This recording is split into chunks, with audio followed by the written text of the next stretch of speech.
कैसे हैं आप लोग? आशा करते हैं आप सब लोग बहुत अच्छे होंगे। आज हम बात करेंगे विद्युत द्विध्रुव के कारण अक्ष के किसी बिंदु पर विद्युत तीव्रता का समीकरण।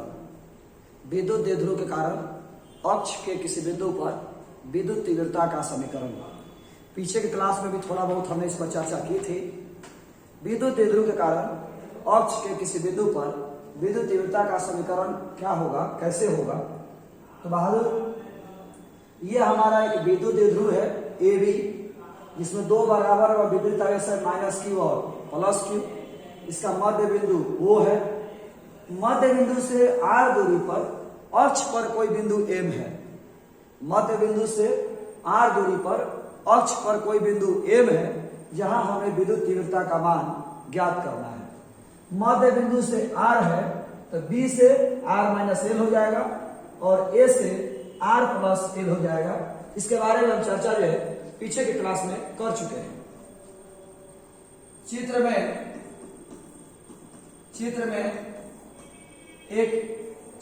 AB एक विद्युत द्विध्रुव दर्शाया गया है। चित्र में AB एक विद्युत द्विध्रुव दर्शाया गया है, जिसमें दो बराबर एवं विपरीत आवेश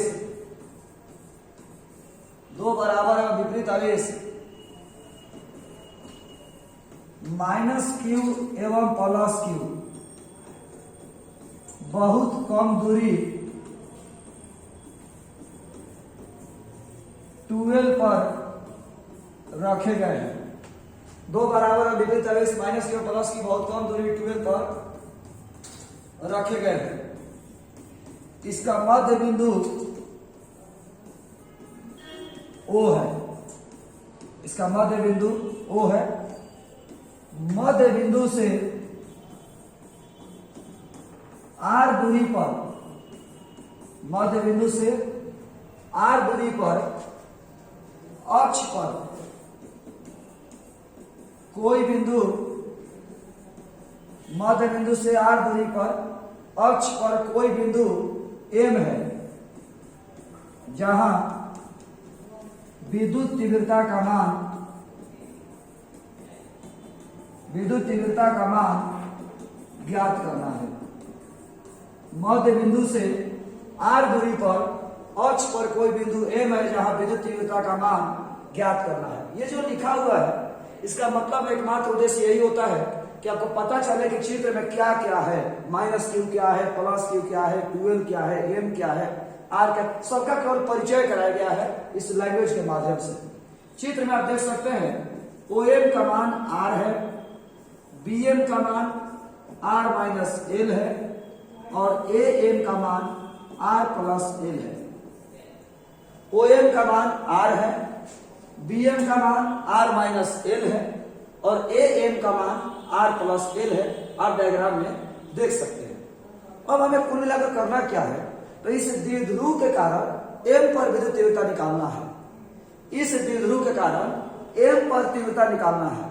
तो पहले हम ऋण आवेश के कारण M पर तीव्रता निकालेंगे, फिर धन आवेश के कारण बिंदु M पर तीव्रता निकालेंगे और दोनों को जोड़ देंगे। ऋण आवेश के कारण बिंदु M पर तीव्रता निकालेंगे, फिर धन आवेश के कारण बिंदु M पर तीव्रता निकालेंगे और दोनों को जोड़ देंगे। और आप भी जानते हैं कि आवेश के कारण किसी बिंदु पर तीव्रता का सूत्र होता है 1/4πε0 गुना आवेश बटा दूरी का स्क्वायर। आवेश के कारण किसी बिंदु पर विद्युत तीव्रता का सूत्र होता है 1/4πε0 गुना q बटा r²। आवेश के कारण किसी बिंदु पर विद्युत तीव्रता का सूत्र होता है 1/4πε0 गुना q r², यानी आवेश बटा में दूरी का स्क्वायर। तो चलिए हम लोग देखते हैं। माना A पर स्थित आवेश के कारण, A पर स्थित आवेश के कारण बिंदु M पर विद्युत तीव्रता, A पर स्थित आवेश के कारण बिंदु M पर विद्युत तीव्रता बराबर E1।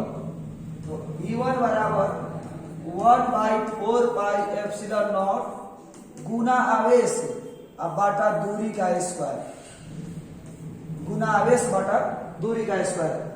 ए पर स्थित आवेश के कारण, ए पर स्थित आवेश के कारण एम पर तीव्रता, तो 1/4 पाई एप्सिलॉन नॉट गुना आवेश बटा दूरी का स्क्वायर। दूरी हो गया ए एम, दूरी हमारा ए एम का स्क्वायर। ए एम का मान कितना दिया है, ए एम का मान, और डायग्राम में देखिएगा जब आप लोग इसको देख रहे होंगे तो पहले डायग्राम बना लीजिएगा, पहले वाले पेज का डायग्राम आपके सामने होना चाहिए। तो 1/4 पाई एप्सिलॉन नॉट गुना क्यू बटा ए एम का मान दिया हुआ है आर प्लस एल का whole square, R plus L का होल स्क्वायर। ए एम का मान आर प्लस एल का होल स्क्वायर। आप भी जानते हैं कि यदि ऋण आवेश है तो ऋण आवेश के कारण तीव्रता की दिशा आकर्षण, और धन आवेश के कारण तीव्रता की दिशा विकर्षण। धन आवेश के कारण विद्युत तीव्रता की दिशा विकर्षण होता है, मतलब अपने से दूर, और ऋण आवेश के कारण विद्युत तीव्रता की दिशा आकर्षण होता है, मतलब अपनी ओर होता है। तो ऋण आवेश है, ऋण आवेश के कारण तीव्रता की दिशा E1 की दिशा इधर होगा बाहर। ऋण आवेश के कारण तीव्रता की दिशा आकर्षण होगा, खींचेगा, खींचेगा तो किधर खींचेगा, तो एम से ए की ओर। ऋण आवेश के कारण तीव्रता की दिशा आकर्षण होगा, खींचेगा अपनी ओर। पुनः बिंदु बी पर स्थित आवेश के कारण, बी पर स्थित आवेश के कारण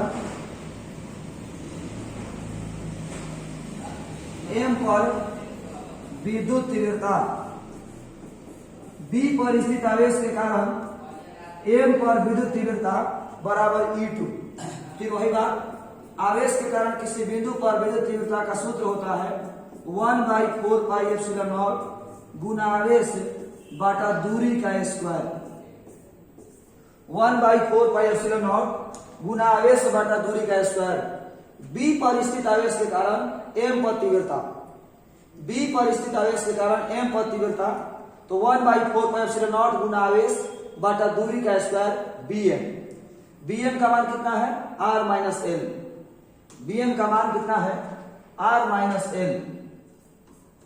तो E2 बराबर 1/4 पाई एप्सिलॉन नॉट गुना आवेश बटा दूरी r माइनस एल का स्क्वायर। अब बात आती है दिशा की, तो देखिए B पर धन आवेश है, धन आवेश के कारण तीव्रता की दिशा विकर्षण, धक्का देगा अपने से दूर। धन आवेश के कारण विद्युत तीव्रता की दिशा विकर्षण, धक्का देगा अपने से दूर, तो अपने से दूर धक्का देगा तो इधर धक्का देगा, अपने से दूर धक्का देगा मतलब इधर। तो क्या हम कह सकते हैं कि दोनों विपरीत हैं? पहले तो इसकी दिशा दिखा दीजिए, बी से एम की ओर, दिशा हो जाएगा बी से एम की ओर। इसमें था एम से ए की ओर आकर्षण, खींचेगा। ऋण आवेश के कारण तीव्रता की दिशा आकर्षण, धन आवेश के कारण तीव्रता की दिशा विकर्षण। ऋण आवेश के कारण तीव्रता की दिशा आकर्षण, खींचेगा, और धन आवेश के कारण तीव्रता की दिशा विकर्षण, धक्का देगा। तो धक्का देगा तो अपने से दूर, तो ये दोनों अपोजिट दिशा में हो गया, दोनों विपरीत दिशा में। और आप भी जानते हैं कि जब दो सदिश विपरीत दिशा में हो तो माइनस, एक ही दिशा में हो तो प्लस। माना बिंदु एम पर कुल विद्युत तीव्रता, माना बिंदु एम पर कुल विद्युत तीव्रता बराबर E, तो E बराबर हो जाएगा EB माइनस EA। एक ही दिशा में हो तो प्लस और विपरीत दिशा में हो तो माइनस, एक ही दिशा में हो तो प्लस और विपरीत दिशा में हो तो माइनस। तो E बराबर EB माइनस E है, E बराबर EB माइनस E है। ये दोनों विपरीत दिशा में है इसीलिए माइनस हुआ है। फिर सवाल है कि सर EB में से E क्यों घटा है? माइनस तो हुआ है ठीक है, लेकिन EB में से E क्यों घटा है? क्योंकि EB ज्यादा है, माने सॉरी EB लिख रहे हैं, sorry E2 minus EA, E1, E2 minus E1। तो सवाल है कि सर E2 में से E1 क्यों घटाए हैं आप? E2 में से E1 क्यों घटाए हैं? क्योंकि E2 ज्यादा है, E1 कम है। फिर सवाल है कि सर E2 ज्यादा कैसे है? क्योंकि इसमें बाटा में R माइनस एल है और इसमें बाटा में R प्लस एल है। जब बाटा में छोटा रहेगा तो टोटल वैल्यू बड़ा आएगा, और जब बाटा में वैल्यू बड़ा रहेगा तो टोटल वैल्यू कम आएगा। यानी बाटा में जितने छोटा नंबर होता है टोटल वैल्यू ज्यादा आता है, जैसे समझिए 100 में 2 से भाग दिए हैं तो 50 आया, और 100 में 25 से भाग दिए हैं 4 आया।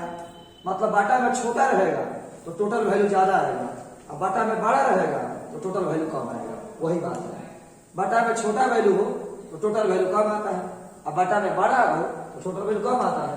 तो इसीलिए r माइनस एल है, ये छोटा है तो टोटल वैल्यू ज्यादा हो गया, इसमें r प्लस एल है ज्यादा है, छोटा टोटल वैल्यू कम हो गया, इसीलिए ये ज्यादा है और ये कम है। तो E2 माइनस E1, बाकी दोनों का मान बैठा के सॉल्व कर रहा है। इसके आगे कोई कॉन्सेप्ट नहीं है, इसके आगे कोई कॉन्सेप्ट नहीं है। 1/4 पाई एप्सिलॉन नॉट क्यू बाटा r माइनस एल का whole square minus 1/4 pi epsilon not into q बाटा r प्लस एल का होल स्क्वायर। दोनों में से जो कॉमन लेना है वो कॉमन ले लीजिए।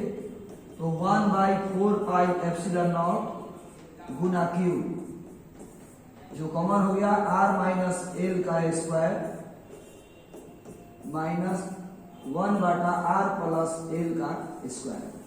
कॉमन लेने के बाद जो बच गया लिख दिए। इसके बाद में जो है, इसके बाद में देखिए लघुत्तम लेंगे, सॉल्व करेंगे, कोई बड़ी बात नहीं है, कोई बड़ी बात नहीं है। E बराबर 1/4 पाई एप्सिलॉन नॉट गुना क्यू, लघुत्तम ले लीजिए r माइनस एल का स्क्वायर r प्लस एल का स्क्वायर। फिर से एक बार देखिए, r माइनस एल का स्क्वायर r प्लस एल का स्क्वायर, एक बार ये कटेगा एक बार ये कटेगा, तो r माइनस एल वाला कटा तो r प्लस एल बचा, और अगली बार r प्लस एल कटा तो r माइनस एल बचा। E बराबर कोई बड़ी बात नहीं, केवल कैलकुलेशन है, 1/4 पाई एप्सिलॉन नॉट गुना क्यू। जहां भी दिक्कत होगा सवाल कर सकते हैं। a प्लस बी के होल स्क्वायर बराबर a square plus B square plus 2ab minus में देखिएगा a square plus B square minus 2ab,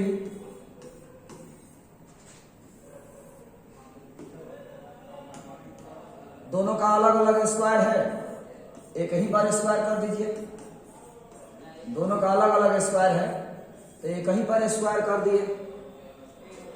E बराबर 1/4 pi epsilon not into Q, दोनों पूरा तोड़ दीजिए, r square plus L square plus 2rl minus bracket हटाएंगे चिन्ह बदल जाएगा, r square minus L square plus 2rl। ये दोनों का देखिए a minus B a plus B, क्या हम लिख सकते हैं a square minus B square whole square है तो whole square, a minus B a plus B, तो a square minus B square का होल स्क्वायर कर दिए। देखिए तो बहादुर, plus R square minus R square कटेगा, plus L square minus L square कटेगा, 2rl 2rl 4rl हो जाएगा। तो E बराबर 1/4 पाई एप्सिलॉन नॉट गुना क्यू, 2rl 2rl 4rl बाटा r square minus L square का whole square, r square minus L square का होल स्क्वायर। 4 को हम 2 गुना 2 लिखने जा रहे हैं, थोड़ा सा सेटिंग है ये, ध्यान लीजिएगा। E बराबर 1/4 pi epsilon not into Q, नहीं से मत लिखिए, ऐसे लिखिए, into 2r into Q into 2l। 4 को हमने 2 गुना 2 लिख दिया, अब बाटा r square minus L square का होल स्क्वायर। 2 दिन से वीडियो बना रहे हैं लेकिन वीडियो में कोई प्रॉब्लम हो जा रहा है, बार बार गड़बड़ जा रहा है, सारा मेहनत बेकार हो जा रहा है। 4 को हमने 2 गुना 2 लिख दिया, 4 को हमने 2 गुना 2 लिख दिया, r q l जो है सब वही है, r q l। 4 को हमने 2 गुना 2 लिख दिया केवल, चूंकि एल स्क्वायर बहुत ज्यादा छोटा है आर स्क्वायर से, इसलिए एल स्क्वायर बराबर 0 माना जा सकता है। एल स्क्वायर बहुत ज्यादा छोटा है आर स्क्वायर से, इसलिए हम 0 मान सकते हैं। तो E बराबर 1/4 pi epsilon not into 2r, Q into 2l की जगह पर जानते होंगे कि P होता है, आर स्क्वायर माइनस 0 का होल स्क्वायर, एल स्क्वायर की जगह पर 0 का होल स्क्वायर, और क्यू इंटू 12 की जगह पर पी। आप लिख सकते हैं पी किसके जगह पर आया है, तो क्यू इंटू 12 की जगह पर आया है। ये है क्या, द्विध्रुव आघूर्ण। ये क्या है, तो द्विध्रुव आघूर्ण। क्यू इंटू 12 बराबर पी, क्यू इंटू 12 बराबर पी, और ये है क्या, तो द्विध्रुव आघूर्ण है हमारा। क्यू इंटू 12 बराबर पी, ये है क्या, तो द्विध्रुव आघूर्ण है।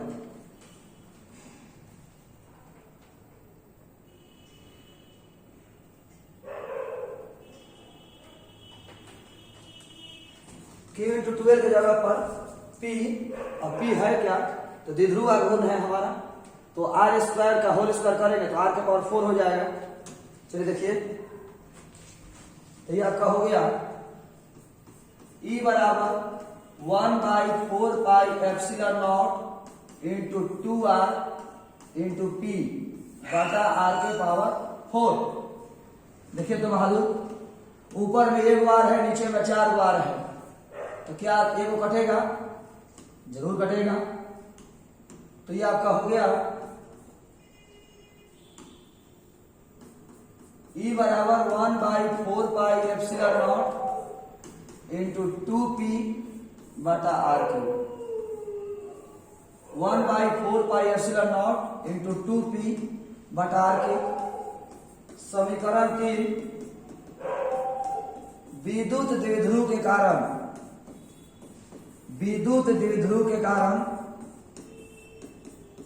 विद्युत द्विध्रुव के कारण अक्ष के किसी बिंदु पर, विद्युत द्विध्रुव के कारण अक्ष के किसी बिंदु पर विद्युत तीव्रता का समीकरण है। अक्ष के किसी बिंदु पर विद्युत तीव्रता का समीकरण है। विद्युत द्विध्रुव के कारण, विद्युत द्विध्रुव के कारण अक्ष, विद्युत द्विध्रुव के कारण अक्ष के किसी बिंदु पर, कहां पर, अक्ष के किसी बिंदु पर विद्युत तीव्रता का समीकरण है, जिसका मान हमें निकालना था। अब हम लोग फिर शुरू से देखते हैं, उसके बाद कुछ सवाल पर डिस्कस करेंगे। शुरू से देखते हैं, उसके बाद कुछ सवाल पर डिस्कस करेंगे। चित्र में ए बी एक विद्युत द्विध्रुव है, जिसमें 2 बराबर एवं विपरीत आवेश माइनस क्यू और प्लस क्यू बहुत कम दूरी 12 पर रखे गए हैं। इसका मध्य बिंदु O है। मध्य बिंदु से r दूरी पर अक्ष पर कोई बिंदु M है, जैसा कि आप देख पा रहे हैं, सारा डायग्राम में बातें दी हुई हैं, जहां विद्युत तीव्रता का मान ज्ञात करना है।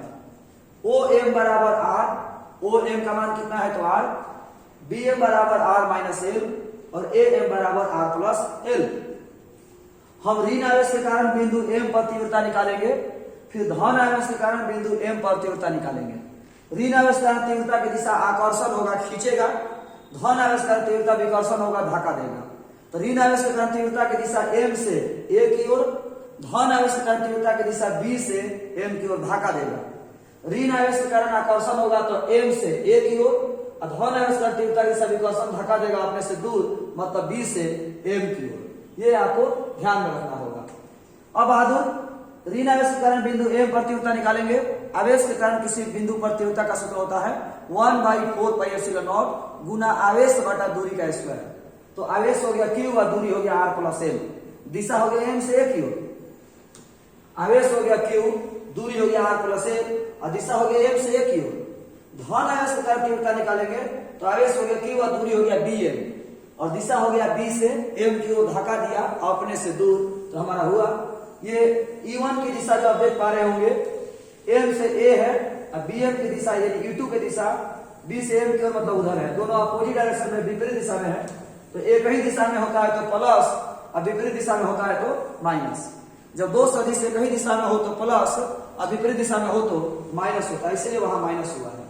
सवाल है कि सर E2 में से E1 क्यों घटाए हैं? क्योंकि E2 ज्यादा है, E1 कम है। कैसे जान गए कि E2 ज्यादा है? क्योंकि बहादुर इसमें R माइनस L है, और इसमें R प्लस L है। R प्लस L ज्यादा है, R माइनस L कम है। बाटा में जब वैल्यू कम हो तो टोटल वैल्यू ज्यादा आता है, बाटा में वैल्यू जब ज्यादा हो तो टोटल वैल्यू कम आता है, इसीलिए ये कम है, वो ज्यादा है। तो E2 में से E1 घटा दिए, E2 का मान बैठा दिए, E1 का मान बैठा दिए। जो कॉमन लेना है वो कॉमन ले लिए। इसके बाद यहाँ लघुत्तम किए हुए हैं, लघुत्तम किए तो इतना आया, ए प्लस बी का होल स्क्वायर को तोड़ दिए, ए माइनस बी के होल स्क्वायर तोड़ दिए, दोनों अलग अलग स्क्वायर था एक ही पर होल स्क्वायर कर दिए। ए माइनस बी और ए प्लस बी का होता है ए स्क्वायर माइनस बी स्क्वायर, ये सब कट गया, बच गया इतना। 4rl को हमने लिख दिया 2 गुना 2 करके, 2 गुना 2 2r गुना क्यू इंटू एल। क्यों किए हैं तो क्यू इंटू 2l हमारा पी होता है, क्यू इंटू 2l हमारा पी होता है, और पी है क्या तो द्विध्रुव आघूर्ण है। इसमें सवाल यह है कि sir L square R square से बहुत ज्यादा छोटा है, तो इसको हमने जीरो कैसे मान लिया। तो बहादुर आप जानते होंगे कि कोई भी मान किसी की तुलना में बहुत ज्यादा छोटा हो तो हम उसको जीरो मान सकते हैं। कोई भी मान यदि किसी की तुलना में बहुत ज्यादा छोटा हो तो हम उसको जीरो मान सकते हैं। यदि कोई भी मान किसी की तुलना में बहुत ज्यादा छोटा हो तो हम उसको जीरो मान सकते हैं।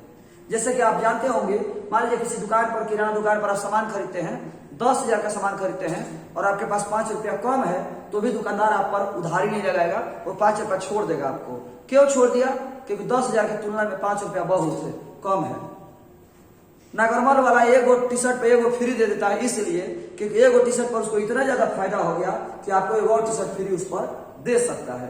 तो यदि कोई भी मान किसी की तुलना में बहुत ज्यादा छोटा हो तो हम उसको जीरो मान सकते हैं। इसीलिए एल स्क्वायर आर स्क्वायर की तुलना में बहुत ज्यादा छोटा है, इसलिए हमने एल स्क्वायर को जीरो मान लिया, एल स्क्वायर को जीरो बैठा दिया। सॉल्व किया तो इतना आया, ऊपर में 1 बार, नीचे में 4 बार, एगो कट गया तो बच गया इतना। ये हमारा अक्षीय स्थिति में विद्युत तीव्रता का सूत्र हुआ। अब विद्युत द्विध्रुव के कारण अक्ष के किसी बिंदु पर विद्युत तीव्रता का सूत्र है। यहां से 2 ऑब्जेक्टिव निकल रहा है, वो देखिएगा। बहादुर आवेश के कारण किसी बिंदु पर, आवेश के कारण किसी बिंदु पर विद्युत तीव्रता का सूत्र होता है इतना, और द्विध्रुव के कारण किसी बिंदु पर विद्युत तीव्रता का सूत्र होता है इतना।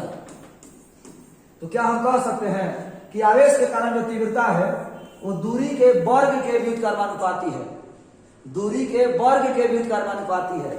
और द्विध्रुव के कारण किसी बिंदु पर जो तीव्रता है वो दूरी के घन के व्युत्क्रमानुपाती है।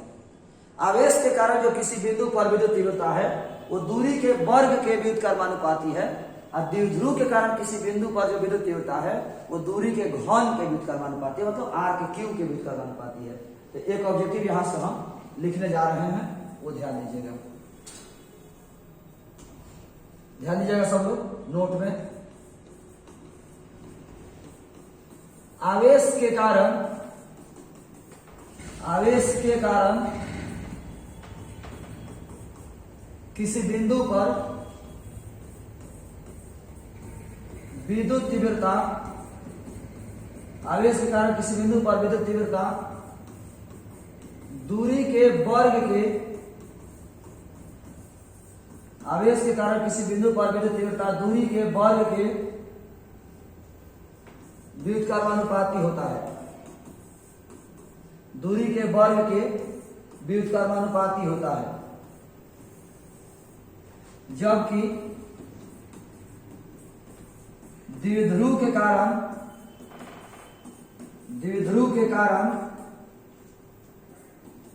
किसी बिंदु पर विद्युत तीव्रता,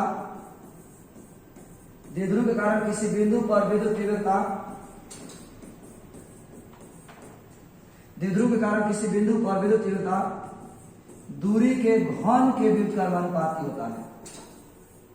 द्विध्रुव के कारण किसी बिंदु पर विद्युत तीव्रता दूरी के घन के व्युत्क्रमानुपाती होता है।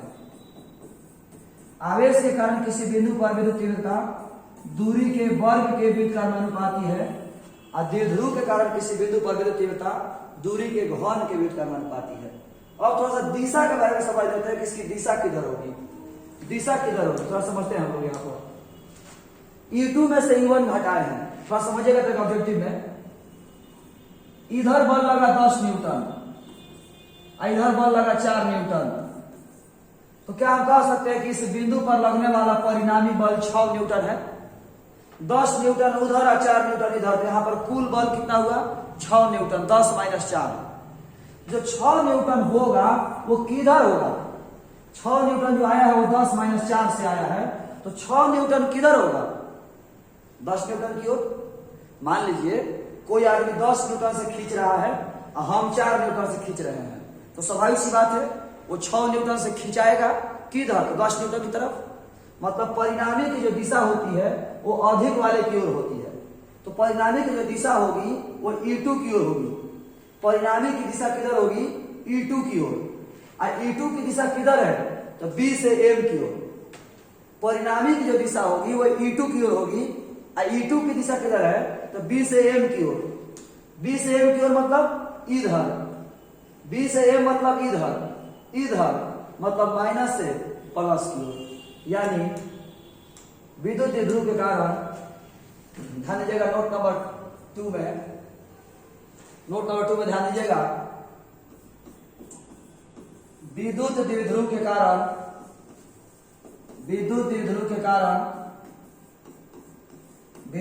कारण अक्ष या अक्षीय स्थिति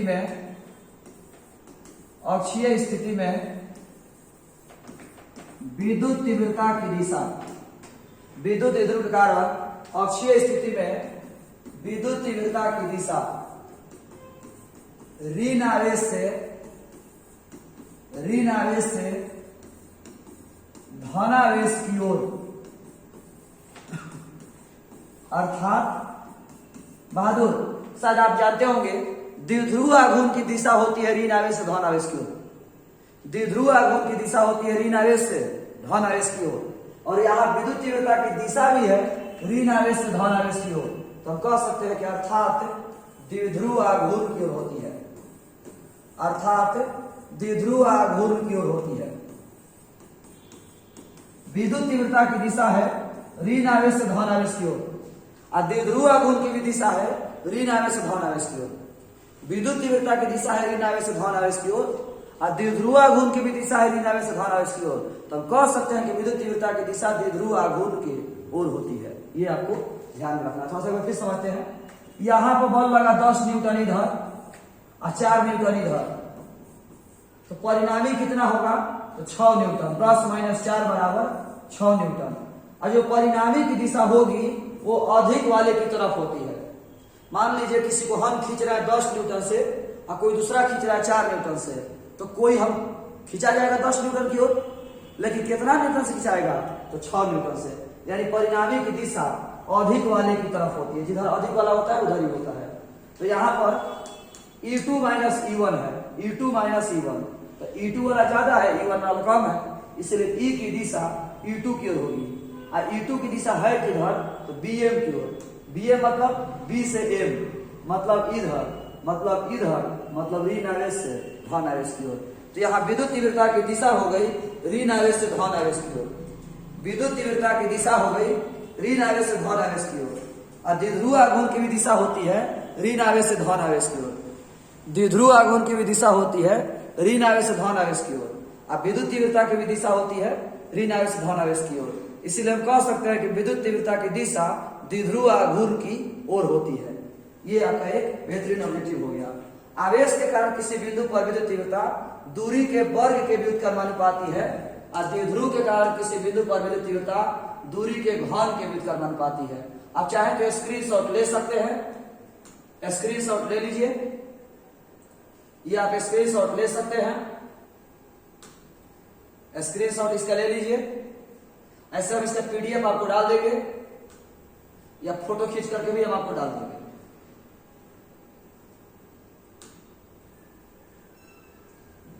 तो आज के इस क्लास में हम इतना ही रख देंगे बहादुर। आज के इस क्लास में इतना ही। धन्यवाद। जय हिंद।